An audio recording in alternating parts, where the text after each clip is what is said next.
Muy buenas tardes, queridos hermanos y amigos. Continuamos con la temática que habíamos anunciado en la semana anterior. Temática que trata sobre los eventos del futuro que en la Biblia se los conoce como escatología. El día de hoy vamos a abordar el tercer tema, que tiene que ver con las doctrinas sobre el rapto o arrebatamiento de la iglesia. Doy lectura a la carta de Pablo a Tito, capítulo 2, versículo 13. Dice así: aguardando la esperanza bienaventurada y la manifestación gloriosa de nuestro gran Dios y Salvador Jesucristo. Tito 2:13.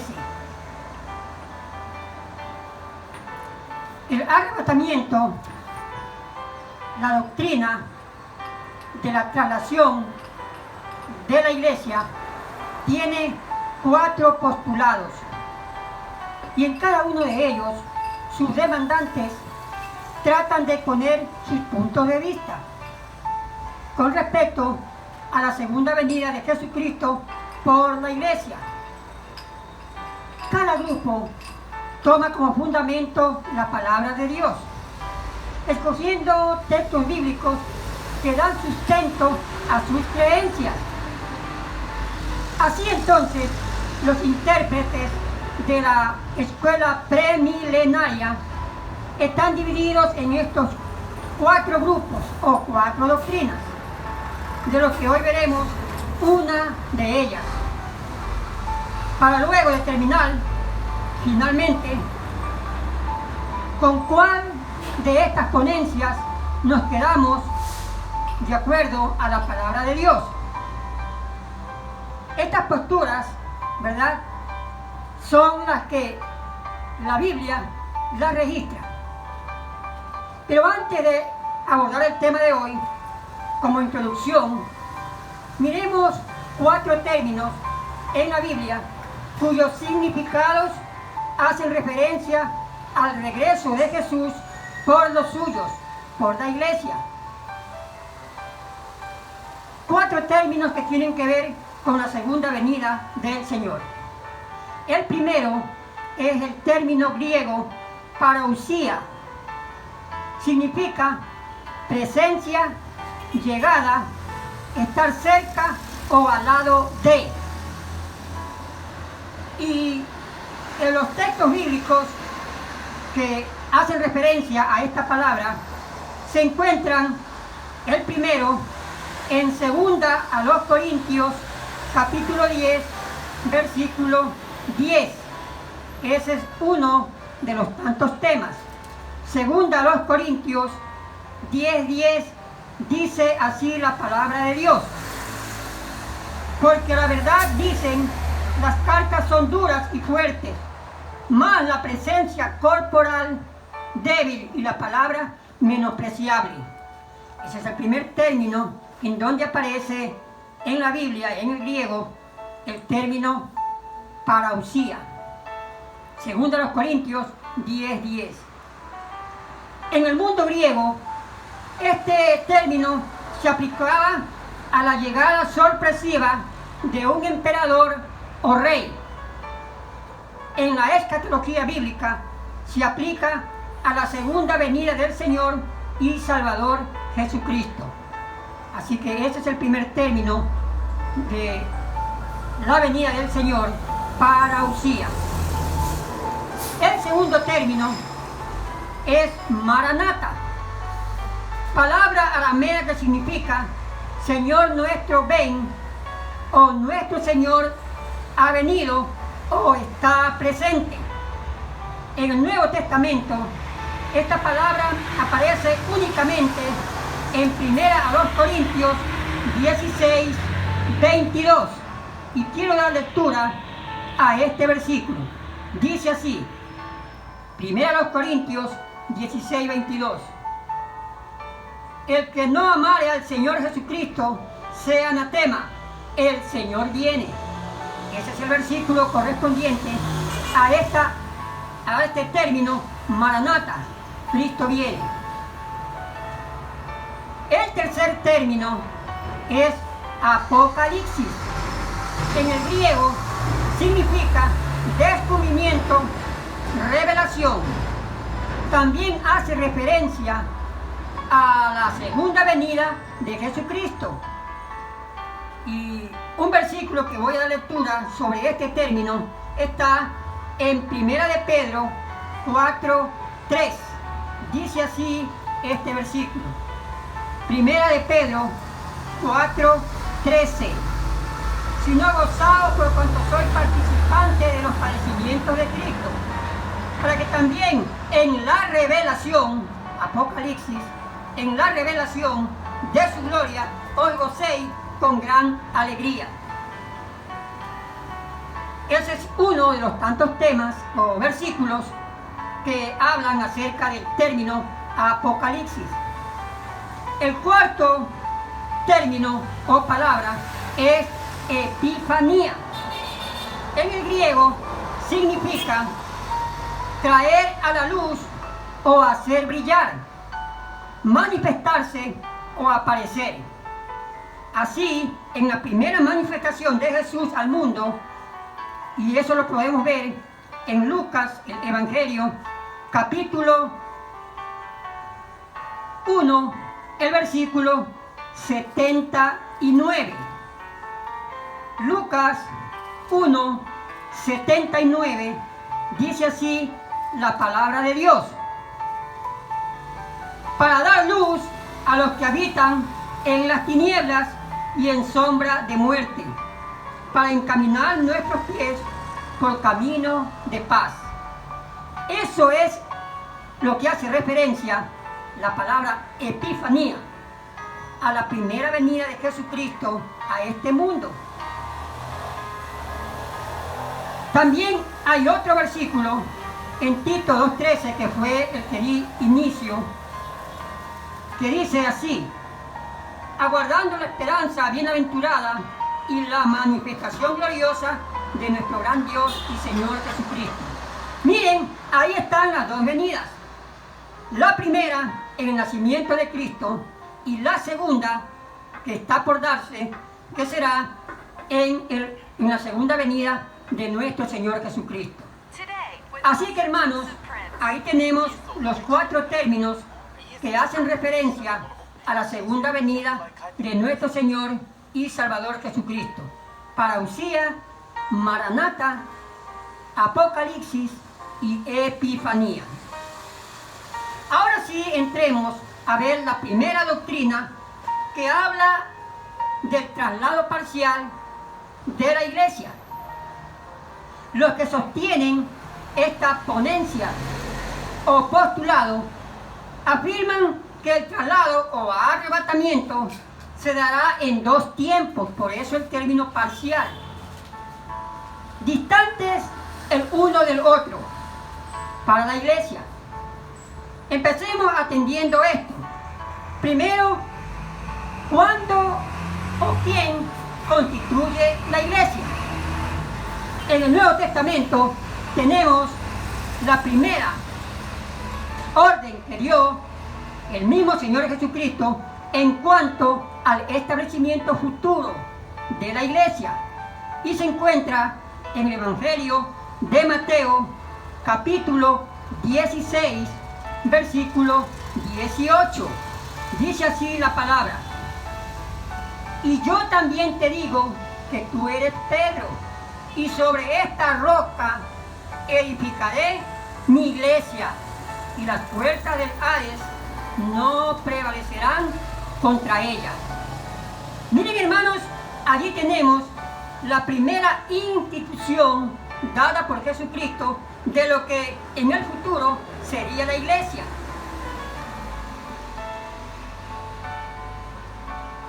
Segundo, su inicio de la iglesia. Bueno, después que Jesucristo ascendió a los cielos, los apóstoles, cumpliendo con el mandato del Señor, comenzaron a predicar la palabra de Dios. Entonces podemos ver que a partir de Pentecostés, en Hechos de los Apóstoles, capítulo 2, Pedro comienza a predicar y en una primera ocasión dice la palabra que se convierten 3.000 personas. Y eso está en Hechos, capítulo 2, versículos 41 y 42. 3.000 personas que se van sumando, se van agregando, dando inicio a lo que sería la iglesia. Más adelante, en el mismo libro de Hechos, capítulo 5, versículo 14, dice la palabra que el número de creyentes aumentaba considerablemente. Posteriormente, en Hechos capítulo 6, versículo 7, dice que los creyentes se multiplicaban. Y es así que se va constituyendo la iglesia del Señor, en este caso la iglesia primitiva, a partir de Pentecostés. Ese es el inicio que Jesucristo en Hechos 16-18 había ya, ¿verdad?, profetizado que habría de constituirse la iglesia. Así que ahí tenemos entonces la constitución de la iglesia. Veamos ahora, en tercer punto, el final o tiempo de la iglesia. Si usted se da cuenta, el tiempo de la iglesia está relacionado con el periodo de la dispensación de la gracia en la que hoy estamos viviendo. Es decir, la sexta dispensación, que terminará en el tiempo con el tiempo de la iglesia y que está constituido en la Biblia en primera a los Tesalonicenses, capítulo 4, versículos del 13 al 18. Miren, al terminar el tiempo de la iglesia, se dan tres acontecimientos. Primero, el aparecimiento del anticristo. Segundo, con ello también inicia el periodo de la gran tribulación. Y tercero, el comienzo de la semana 70 de Daniel. Miren lo que ocasiona en el momento en que la iglesia cumple su tiempo acá en la tierra. A la vez, ella da inicio a los tres actos que les he mencionado. Muy bien. Tercero, controversias en la palabra en cuanto al traslado parcial. En la Biblia no hay un texto que especifique un traslado o arrebatamiento de la iglesia en partes o parcialmente. No hay un texto. Cada vez que se refiere al arrebatamiento es al mismo evento. Más bien trata de ella como un rapto total.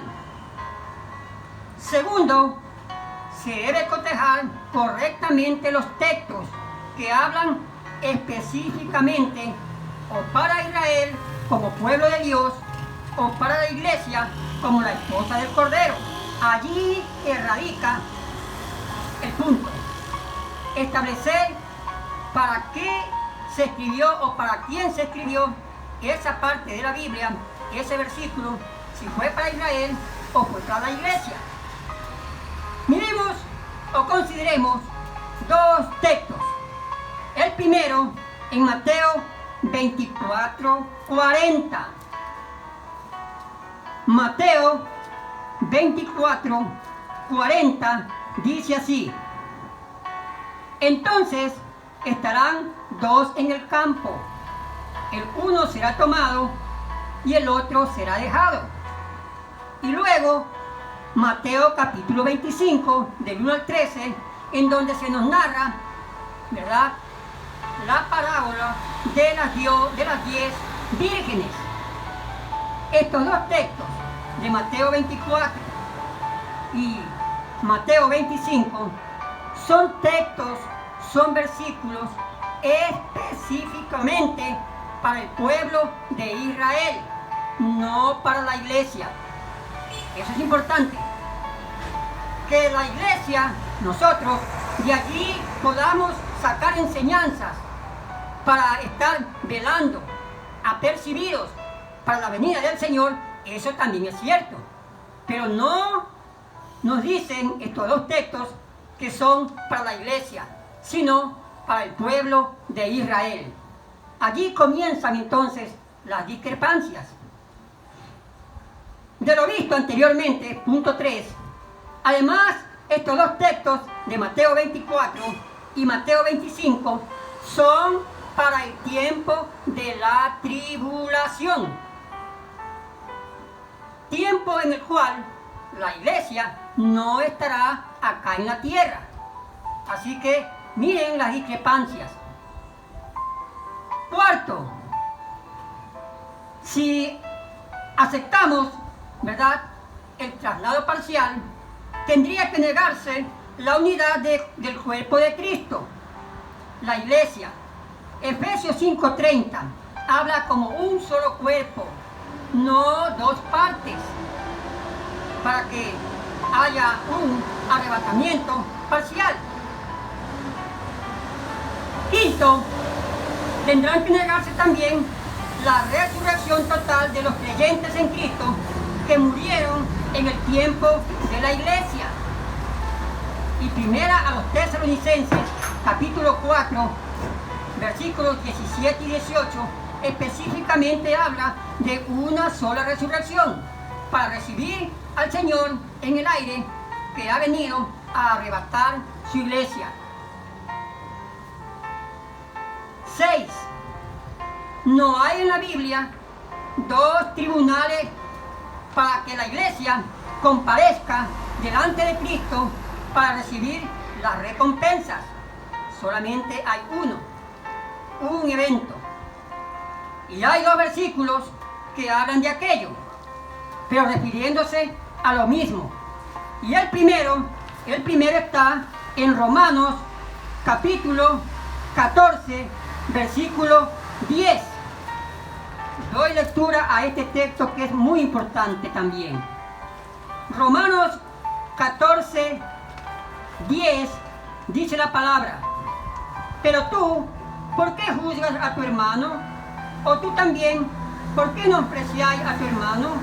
Porque todos compareceremos ante el tribunal de Cristo.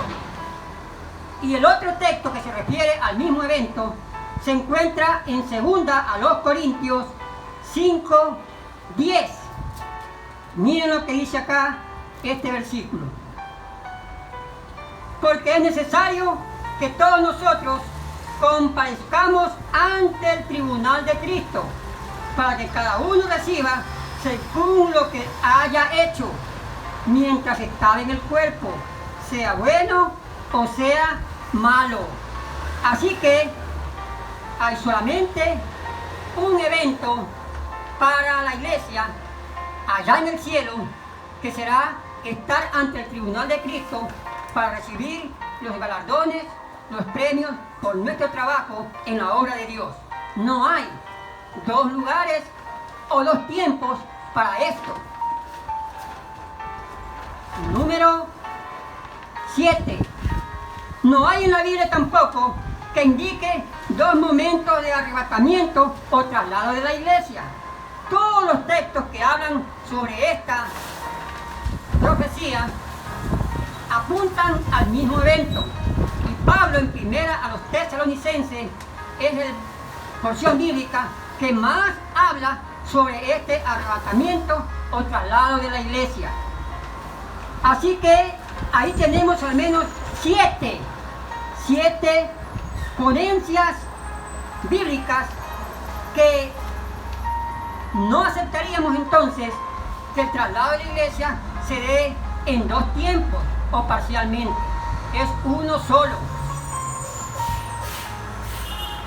Tampoco hay dos textos que indiquen que Jesús recibirá a la iglesia en el aire, como dice Tesalonicenses capítulo 4. No hay, solamente una sola vez.